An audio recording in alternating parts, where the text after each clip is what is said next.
Hand పొడవు 8 ఇంచులు, hand loose 7.5 ఇంచులు, హ్యాండ్ వెడల్పు 8.5 ఇంచులు ఉండేటట్టు మనము హ్యాండ్ని కట్ చేసుకోవాలి. హ్యాండ్ కప్ షేప్ కోసం 3 ఇంచెస్ తీసుకున్నాను. ఇలా తీసుకొని ఇప్పుడు మెయిన్ ఫ్యాబ్రిక్ మీద, అంటే మెయిన్ ఫ్యాబ్రిక్ అనేది పై వైపుకు రైట్ సైడ్ ఉంటుంది, కింది వైపు రాంగ్ సైడ్ ఉంటుంది. ఆ విధంగా పెట్టేసుకొని దాని మీద లైనింగ్ పెట్టి కింది వైపున ఒక స్టిచ్ వేసుకోవాలి. ఇలా వీడియోలో చూపించిన విధంగా ఒక స్టిచ్ వేసుకొని తిప్పేసుకోవాలి. తిప్పేసుకున్న తర్వాత మొత్తం కూడా చుట్టూ కూడా మళ్ళీ ఈ విధంగా మనం స్టిచ్ చేసుకోవాలి. ఇలా స్టిచ్ చేసుకున్న తర్వాత ఒక ఎక్స్ట్రా ఏదైతే ఉందో, అంటే అదే హ్యాండ్ యొక్క క్లాత్ ఉంటుంది కదా, మెయిన్ క్లాత్, దానిని కట్ చేయాలి. లైనింగ్ అనేది కట్ అవ్వకుండా జాగ్రత్తగా మనము కట్ చేసుకోవాలి. ఇలా చుట్టూ కూడా మెయిన్ ఫ్యాబ్రిక్ ఏదైతే ఉందో దానిని కట్ చేయాలి. కట్ చేసి ఎక్స్ట్రా ఇంకేమన్నా చిన్న చిన్న దారాలు ఉంటే వాటిని కూడా నీట్గా కట్ చేసుకోవాలి.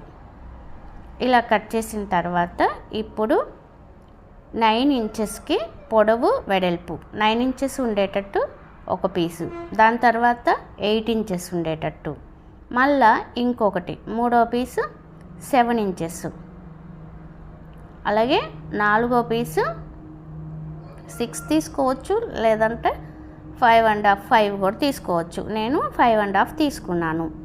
ఈ విధంగా పొడవు వెడల్పు సమానంగా ఉండేటట్టు 4 పీసులు అయితే నేను తీసుకున్నాను. 8 ఇంచెస్ ఎందుకు తీసుకోవాలని మీకు డౌట్ వచ్చింది కదా. అంటే 9 ఇంచెస్ తీసుకున్నాం కదా ఫస్ట్ పీసు. ఆ 9 ఇంచెస్ ఎందుకంటే మన హ్యాండ్ పొడవు ఎంత అయితే ఉందో దానికంటే 1 ఇంచ్ ఎక్స్ట్రా తీసుకోవాలన్నమాట. అలా ఒక్కొక్క ఇంచు తగ్గించుకుంటూ మనము ఈ పీసులు అనేది తీసుకోవాలి. తీసుకొని ఈ విధంగా ఫోల్డింగ్ చేసుకొని ఒక్కొక్కటిగా మొత్తం కూడా ఈ విధంగా స్టిచ్ చేసి పెట్టుకోవాలి. చూసారా, నేను ఏ విధంగా అయితే ఫోల్డింగ్ చేసి స్టిచ్ చేస్తున్నానో మీరు కూడా అదే విధంగా ఫోల్డింగ్ చేసి స్టిచ్ చేసుకొని పక్కన పెట్టాలన్నమాట. ఫ్రెండ్స్, ఎవరైతే ఫస్ట్ టైం మన ఛానల్ చూస్తున్నారో తప్పకుండా సబ్స్క్రైబ్ చేసుకొని మన ఛానల్ని సపోర్ట్ చేయండి. అలాగే వీడియో నచ్చితే ఒక లైక్ చేయండి. ఇలా అన్ని పీసులు కూడా మనము స్టిచ్ చేసుకున్న తర్వాత ఎక్స్ట్రా ఏదైతే ఉందో దానిని మనం కట్ చేసుకొని నీట్గా పీసులు పక్కన పెట్టుకోవాలి. ఇప్పుడు ఒక్కొక్కటిగా తీసుకోవాలి. ఫస్ట్ ఎక్కువ పొడవు వెడల్పుతో ఏదైతే తీసుకున్నామో దాన్ని బ్లౌజ్ హ్యాండ్ ఉంది కదా, ఈ హ్యాండ్ని మార్కింగ్ అనేది సెంటర్లో చేయాలి. ఎందుకంటే మనం ఈ పీసులు పెట్టినప్పుడు వంకరగా పోకుండా ఉండటానికి స్ట్రైట్గా పెట్టామా లేదో మనకే తెలియదు కనుక అలాగా లైన్ కొడితే లైన్ మీద మనం నీట్గా స్ట్రైట్గా ఉండేటట్టు పెట్టగలం అన్నమాట. చూసారా, ఈ విధంగా ఇలా లైన్ అనేది డ్రా చేసుకొని ఆ తర్వాత ఒకదాని మీద ఒకటి ఫస్ట్ ఎక్కువ కొలత తీసుకున్న తర్వాత తక్కువ, తర్వాత అట్లా లాస్ట్కి తక్కువ కొలత ఏది ఉందో అది రావాలన్నమాట పైకి. ఈ విధంగా వీడియోలో చూపించిన విధంగా ఈ విధంగా సెట్ చేసుకోవాలి. చేసుకొని దాని మీద ఒక స్టిచ్ వేసుకోవాలి సెంటర్లో. లాస్ట్కి వచ్చేటప్పటికి ఒక రఫ్ స్టిచ్ వేసేయాలన్నమాట.